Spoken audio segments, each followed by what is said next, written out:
글로벌 증시에 영향을 줬던 주요 이슈를 살펴보면서 특징주까지 확인해보는 시간입니다. 굿모닝 마켓 인사이트. 오늘도 로제타 투자자문 최진석 포트폴리오 팀장 함께하겠습니다. 어서 오세요. 안녕하십니까. 네, 안녕하세요. 자, 유가 얘기 안 해볼 수가 없겠죠. 사우디아라비아가 드론 공격을 당하게 되면서 유가가 지난 밤사이에 좀 급등을 했었고, 사실 어제 낮부터 선물 시장에서는 이미 급등을 했었죠.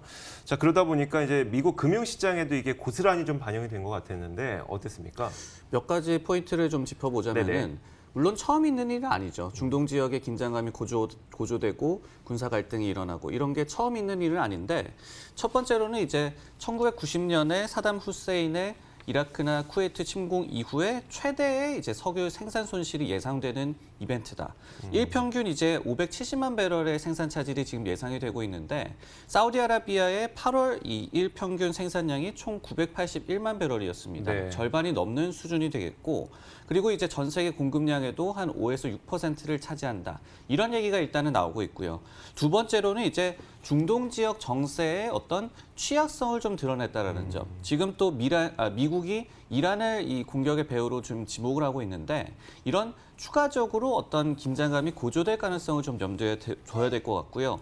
그리고 세 번째로 사안의 어떤 진짜 심각성이라든지 이런 거를 떠나서 금융시장은 언제든지 격하게 반응할 수 있다는 점이 되겠죠. 금일도 이제 예상대로 국제유가가 급등을 했는데 WTI와 이제 브렌트가 각각 한 14% 정도 올랐는데 WTI는 장중에 한 15.5%까지 그리고 브렌트는 19.5%까지 또 상승폭을 확대를 했습니다. 변동성 확대를 좀 염두를 해야 될 것 같고 또 예상대로 에너지 업종이 오늘 한 3.2%, 3% 정도 상승을 하면서 가장 업종 중에는 아웃퍼폼을 했습니다.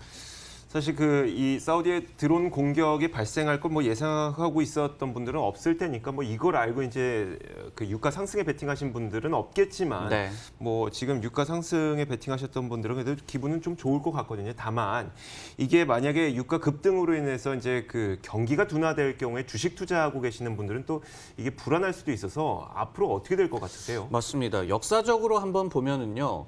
유가 급등 같은 경우에는 시간이 지나면 잠잠해졌습니다. 네. 어떤 이런 이벤트 드리븐의 그런 움직임이라고 볼 수가 있기 때문에 그리고 이제 하루 이제 유가가 급등하기는 했지만은 1년 전 대비해서는 유가가 아직도 상당히 좀 낮은 수준이죠. 브렌트유가 지난해 9월 17일에 한 78달러대였는데 지금 오늘 그거 오른 거를 감안하더라도 70달러가 되지 않습니다. 그렇기 때문에 유가가 어떤 배럴당 100%를 상회할 것이다라는 급진적인 전망도 나오고는 있지만은 현실적으로는 소폭 상승에 그칠 것이다라는 점이 좀 더 현실적이지 않나라는 생각이 드는데 S&P 글로벌 플래츠에서도 브렌트 기준으로 한 5에서 10달러 정도 상승을 예상을 하면서 한 70달러 선 상회하는 그런 이 좀 지지선 이런 마련을 하는 것을 테스트할 것이다라고 분석을 좀 하고 있었습니다. 다만 이 영국의 자문사인 AJ 벨에 따르면은 지난 8차례 유가가 1년 사이에 100% 이상 상승한 경우, 즉 2배 이상 상승한 경우에 6차례는 글로벌 경기 침체라든지 경기 둔화가 나타났다. 즉 이게 항상 인과관계가 성립하는 건 아니죠. 뭐 네. 경기 둔화가 왔다고 해서 유가가 오르는 것도 아니고 유가가 오른 게 꼭 경기 침체를 야기하는 것도 아니겠지만은 결국은 이제 사태가 장기화됐을 때는 어떤 경제 타격, 금융시장 타격은 불가피했다. 역사적으로 좀 증명이 되었습니다. 그리고 속도의 문제라는 이야기겠죠. 사람들이 버티기 힘들 만큼, 그러니까 사람들뿐만 아니라 기업들까지 버티기 힘들 만큼 유가 상승 속도가 빨라지게 될 경우에 그 경기가 둔화되더라라는 것들은 좀 보여줬다는 거네요. 맞습니다. 자, 역사적으로 봤을 때 그 유가가 급등했던 게 증시에 어떤 영향을 줬어요? 반대였습니까? 혹은 정해 상관관계였을까요? 오히려 이제 증시에는 긍정적으로 영향을 미쳤습니다. 물론 그것 때문에 증시가 오르지는 않았겠죠. 네네. 하지만은 조금 전에도 말씀을 드렸듯이 유가가 이제 하루에 10% 이상 급등을 한다든지 이런 단기적인 움직임이 나타났을 때는 결국은 이 같은 움직임이 잠잠해졌다라는 얘기가 되겠죠. 그러면서 증시도 정상화되는 움직임을 보여줬다라는 얘기가 되겠는데 역사적으로 이제 다우존스 마켓 데이터에서 집계를 하기를 유가가 10% 이상 급등한 날 이후에 6개월간의 이제 증시 흐름을 한번 봤더니 다우 지수가 8.7% 그리고 S&P 500 지수가 10%, 나스닥은 15.5%나 상승을 하면서 그 외 어떤 평균 수익률 대비해서도 상당히 좀 아웃퍼폼하는 모습을 보여줬습니다. 결국은 이 같은 이 구름도 지나갔다, 이렇게 소나기도 지나갔다라는 얘기가 역사적으로는 되겠는데 역시 이 같은 경우에도 예외는 있습니다. 네네. 1990년 6월 이후에 1년 이상 갈등이 좀 이어졌을 때, 사태가 장기화됐을 때는 그렇죠. S&P 500 지수가 6개월간 마이너스 8%의 수익률을 기록을 했습니다. 좀 나눠서 생각할 필요가 있을 것 네, 같아요. 알겠습니다. 그러니까 이 사건이 지금 뭐 장기화될 것인지 아니면 이 사건이 조금씩 봉합되어가는 흐름인지를 보면서 이 투자 판단을 내려야 되겠네요. 맞습니다. 알겠습니다. 근데 이번 이슈로 인해서 어쨌든 뭐 수혜를 받는 업종도 있을 거고 피해를 받는 업종도 있을 거예요. 그러다 보니까 희비가 좀 극명하게 엇갈리고 있나요? 어떤 최근의 움직임에 더욱더 불을 지피는 그런 이벤트가 나왔다라고 볼 네. 수가 있겠죠. 최근에도 어떤 에너지 업종이라든지 금융 업종이라든지 최근에 금리 상승 무드 아니면은 지금까지 좀 못 올랐던 업종들의 이 관심이 좀 가는 순환 매장세가 이어졌는데 이런 업종별 차별화가 더욱더 심화될 가능성은 좀 있을 것 같습니다.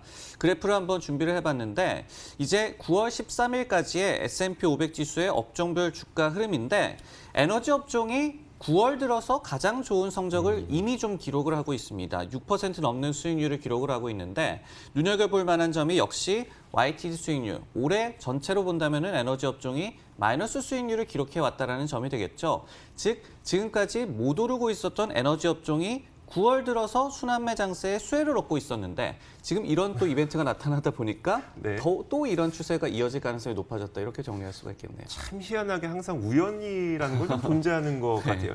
반대로 그러면 이제 좀 피해를 보는 업종은 어디일까요? 어떻게 본다면은 좀 소비에 대한 타격 이런 얘기도 앞서서 좀 해주셨는데 네네. 결국은 이제 경기 민감주가 좀 타격을 얻을 수가 있겠죠. 특히 이제 IT 업종에 대한 단기 조정 이 가능성에 대한 언급이 나와서 좀 소개를 해드리려고 하는데 물론 이제 사우디 이슈 전에 나온 그런 분석이기는 합니다.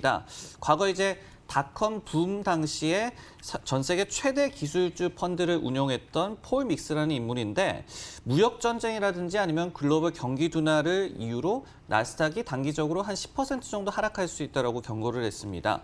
특히 이제 애플에 대한 비중 축소를 좀 권고를 했는데 스마트폰 시장 판매 부진에 따른 어떤 아이폰에 대한 타격을 이유로 들고 있었습니다. 근데 이 인물이 4월 말에도 비슷한 의견을 낸 적이 있었는데 그 이후에 한 달간 애플의 주가가 13% 이상 하락한 경우도 있었습니다. 네. 결국 이제 국제유가 상승이라든지 이런 중동 지역의 긴장감 확대가 바로 IT 업종에 좋지 않은 영향이다. 이렇게 볼 수는 없겠지만은 네. 이게 어떤 경기 둔화, 소비 위축 이런 걸로 이어졌을 때는 애플과 같은 기업들도 타격을 입을 수 있다. 이렇게 해석할 수가 있겠습니다. 좀 쉽게 생각해 보자면 뭐 자동차에 기름을 매일매일 넣어야 되는데 네. 이 자동차에 기름 넣다 보니까 아유 요즘에 내가 쓸 용돈이 없네라고 하면서 아이폰을 안 사게 되는 뭐 맞습니다. 그런 현상들을 말하는 거겠죠.